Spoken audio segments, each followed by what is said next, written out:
James, it's the things you do after you've finished officially playing the game. The game's over, but there's still stuff. It's sort of like what happens in a Marvel movie if you go to any of those superhero movies.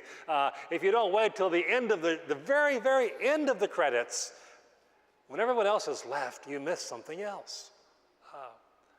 In old school games like chess or bridge, it's what you have when you have only a few pieces or cards left on the table. But in relationships, it usually has to do with who ends up with who. Does Archie go with Veronica or Betty? Most folks seem to favor Barchie. But how about Alex and Meredith and Joe? For those who still watch Grey's Anatomy, though after 14 seasons on TV, most of their patients have died by now from inattention by the doctors who are so absorbed by each other. In the world of music, Taylor Swift has a whole song about this, specifically wanting to be some guy's end game, the one he's aiming for. And so for some folks, every new relationship is framed with the possibilities of a long-term future. Will this date lead to true love and maybe even marriage, or is this person just a filler? But I have a feeling for Joseph and his brothers, endgame meant something else.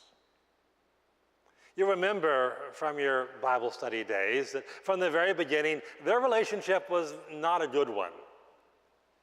Now, part of that, no doubt, was Joseph's own fault. As a teenager, he was a bit of a snotty-nosed brat, a little too braggadocious, especially with that coat of many colors his father gave him, too self-confident for his own good. Woke up one morning and said, "Hey guys, I had a dream, and guess what? Last night in my dream, all of you were serving me." Isn't that great?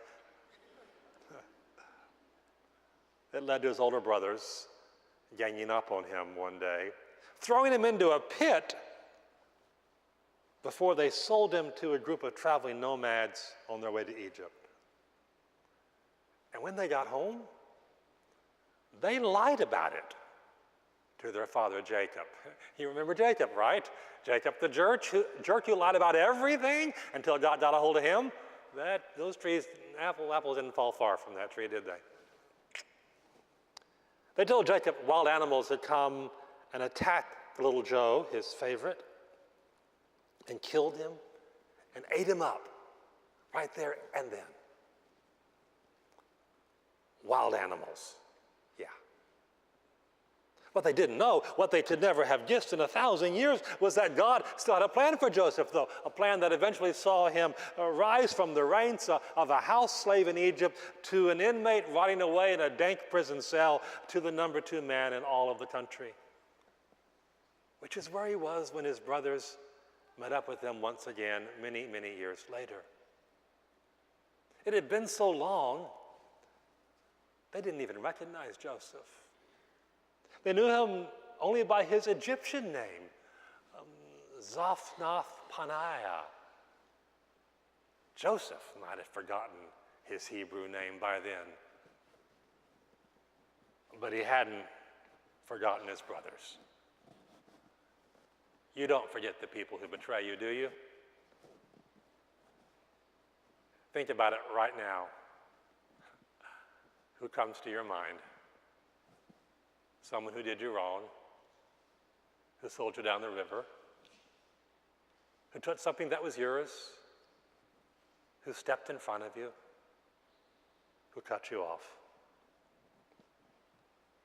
Now, Joseph hadn't forgotten them. So you would suppose that in his mind, one thing might be foremost, namely, it's payback time. I'm not going to get mad, I'm just going to get even. How do you forgive people who have treated you so badly? How can you simply lay down all that stored up anger and walk away from it? When we go back to chapter 45, you'll see that's precisely what Joseph did. See, there was a famine, and it had struck the whole area. Joseph had known about it in his dreams. Egypt had prepared for it. 7 years of plenty, they stored it all up in warehouses. So when the 7 years of famine came, they were ready, but nobody else was. People in Canaan, near Hebron, where Jacob's family lived, they were in dire straits. The boys had come to Egypt to try to buy grain. And when you know it, the person they had to ask was Jacob, was old Joseph. So he tested his brothers to see if they'd all changed. And then after that, he broke down in tears. He revealed himself to them, much to their shock indeed. No greater pronouncement of familiar ties had ever been made than this: I am Joseph, your brother. None was ever made since then until Darth Vader said, Luke, I am your father. What an incredible, grace-filled pronouncement it was.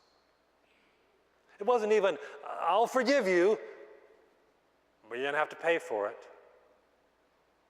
It wasn't, I hope you are really, really, really sorry for what you did, you dirty, double-crossing sons of a desert sheik. It was not, do not be distressed. It was, don't even be angry with yourself. You gotta wonder, don't you? Why was Joseph so willing to forgive the very ones who had robbed him of his youth, stolen away his family, exiled him in a strange land, and then didn't even recognize him when they met up again years later? I think there's only one explanation for Joseph's incredible response.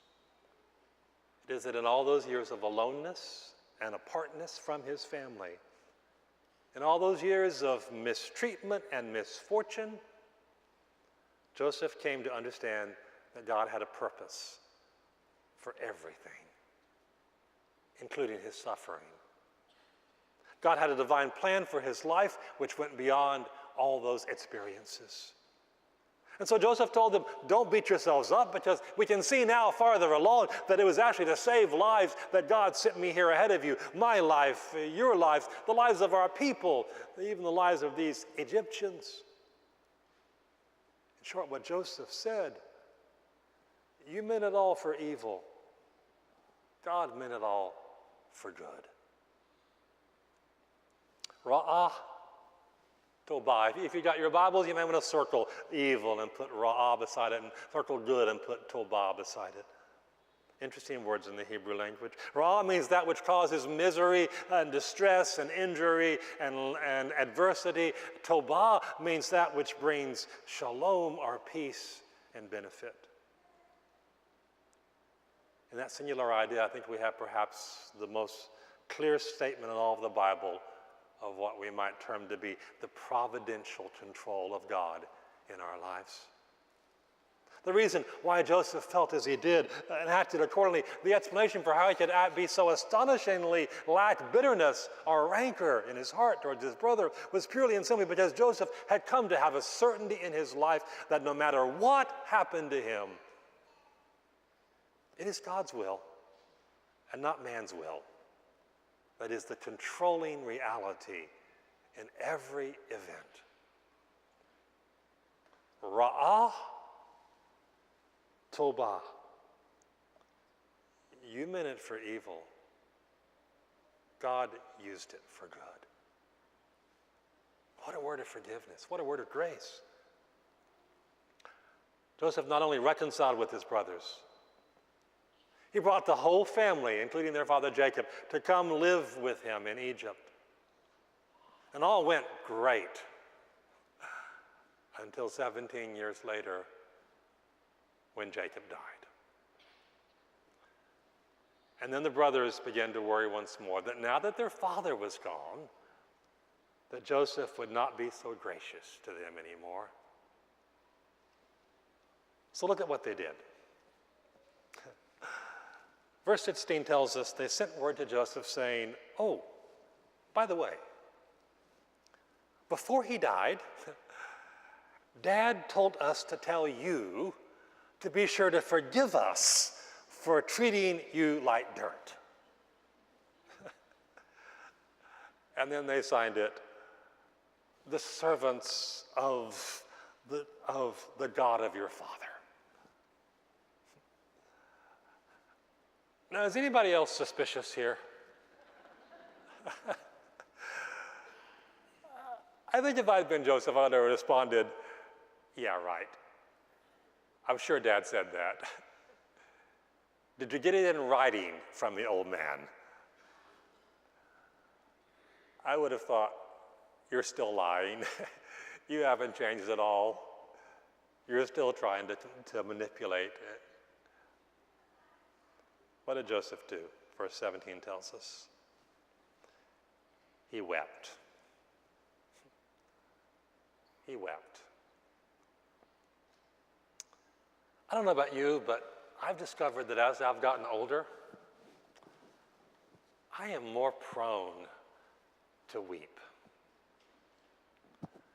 Things just hit me differently than they used to. Family hits me differently than it used to. Maybe that's why he wept. But you see, then he repeated to them what he had told them earlier. Ra'ah tovah. You intended to harm me. God intended it for good. To accomplish what is now being done, the saving of many lives. There's a realism in these words, isn't there? It's one that goes far beyond simply denying that bad things do in fact happen to good people, or one that moves us past trying to sort of cast out pain by pretending that it is not there, by refusing to acknowledge that from time to time we can't control what's happening to us. We just can't keep happy thoughts in our minds or positive words on our lips and have our best life now, whistle a happy tune. For the truth is, sometimes we bear the brunt of somebody else's sinfulness. Our nature's blind works, hurricanes, wildfires, tornadoes, floods. Just simply plain old bad luck. But when we do, what we should remember as well is that which Joseph came to know and believe and put into practice, which is that no matter how it seems on the surface, there are always two aspects of every event, the human and the divine. And though the human can be mishandled, maybe even maliciously so, there is yet the perfect will of God that remains unaffected by even the worst of human sinfulness. And in the end, that's all that really matters. Jesus, of course, understood this as well. He accepted his betrayal as the cup which the Father had given him, John 18 says. And Matthew says that Jesus even greeted Judas, his betrayer, with the word, "Friend, do what you came for." I gotta tell you, there are a lot of names I might have had for Judas at that point, but friend wouldn't have been one of them. But then Jesus, like Joseph, understood that even human evil cannot ultimately thwart the perfect will of God. It strikes me that here is a lesson that many of us might need to hear this morning. If you are dealing with somebody else's betrayal of you, is it possible that the word which you need to embrace this morning is this one from Genesis 50:20? You intended to harm me. God intended it for the good. Several years ago, a German theologian and thinker, Teleke, came to America, visited many of our churches. He was asked what he saw to be the greatest deficiency among all the American Christians he had met. This is what he said. They have an inadequate view of suffering. And at the root of that view, perhaps it is the case that for many of us, surrounded by much of our lives by spiritual and material privilege, have never come to realize that everything, even suffering and pain, can ultimately be within the work of God in our lives. C.S. Lewis once expressed that sometimes pain can be God's megaphone to an otherwise deaf world. But to hear it, we have to be willing to affirm God's providential hand in all of the events of our lives, even those which we can understand, even those we don't want to understand, because we're still mad about them happening in the first place. But if we want to discover the victorious life this morning, the release of all of the burdens that come from hanging on to our hurts and nursing along our grudges, we have to learn not only to forgive other people, we have to come to believe that even if others betray us, God can yet bless us. Benjamin Weir would tell you that, I think. After almost 30 years of serving as a Presbyterian missionary in Lebanon, Benjamin Weir was kidnapped off the streets of Beirut by an Islamist group that later became Hezbollah. For 16 months, he was held in the most depressing of conditions. He could not look out a window. He generally couldn't look at all because he was blindfolded much of the time. His hands in chains, he could not reach out and touch his surroundings. He likewise had no control over his schedule, over his food, or anything else in his daily life. And yet, when he had no one to call on but God, he discovered anew that God was sufficient. Listen to what he wrote about one of his early days of captivity. What other gifts would God show me? I lifted my blindfold and began to examine my room. What was here that could bring me close to the sustaining presence of God? I let my imagination have total freedom. Looking up, I'd examined an electric wire hanging from the ceiling. The bulb in the socket had been removed, so it ended in an arc with 3 wires exposed. And to me, those wires seemed like 3 fingers. I could see a hand and an arm reaching downward, like the Sistine Chapel in Rome. Michelangelo's fresco of God reaching out his hand and his finger towards Adam. Here was God reaching toward me, reminding me, saying, "You're alive, you're mine. I made you and I called you into being for a divine purpose." What else? I began counting the horizontal slats of the shutters outside the French doors. There were 120 of them. What could those horizontal pieces of wood stand for? So many of them. That was it. Many of them. A cloud of witnesses, past and present, who through times of trial have observed the faithfulness of God. Then my eyes lighted on 2 white circles near the ceiling, one on the right-hand wall and the other on the left. Everybody in Lebanon knows what they are. Plastic covers for the electricity connections. What could they be for me? What comes in a pair? Ears. They were the ears of God. The Lord hears the groaning of the saints. So listen to me, dear God, and I will surrender to your care and your will.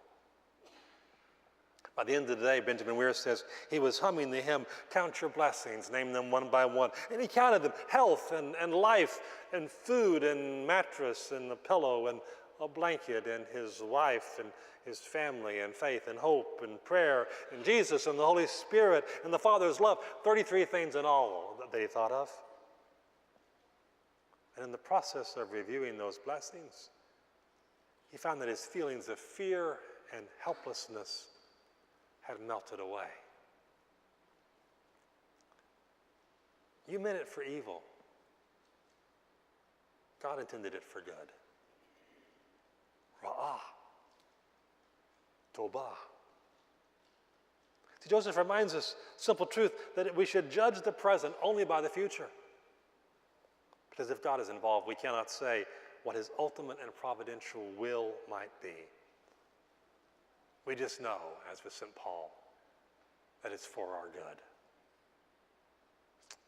During the filming of a very old movie, the biblical era classic movie Ben-Hur, it is said that Charlton Heston, one of the stars, had trouble learning how to drive a chariot. Finally, after much practice, he was able to control the vehicle, but he still didn't have much confidence. So he told the director, Cecil B. DeMille, "I think I can drive the chariot. I'm not sure I can win the race." And DeMille responded, "You just stay in the race. I'll make sure you win." Sisters and brothers, has not Jesus given us the same assurance? You stay in the race. I'll make sure you get to the victor's circle in the end. Hang in there. Go the distance. Remember that is ultimately all in his hands anyway, no matter what the obstacles may be. In the end, it's not you and it's not me, it's God. So I ask you this morning, have you been betrayed by someone whom you loved or trusted? Hit and run by folks who should have known better? Maybe even found yourself in a situation far from the enviable and far from home because somebody else turned on you and they did you wrong. Yesterday in the Sonic drive-thru in Missouri City, there was a rooster just walking around. Went out on Highway 6, came back in. I said to the guy in the drive-thru, "Did you know you have a rooster in your parking lot?" He said, "Oh yeah, he's here all the time." I said, "Has he met the vultures at Christ Church?"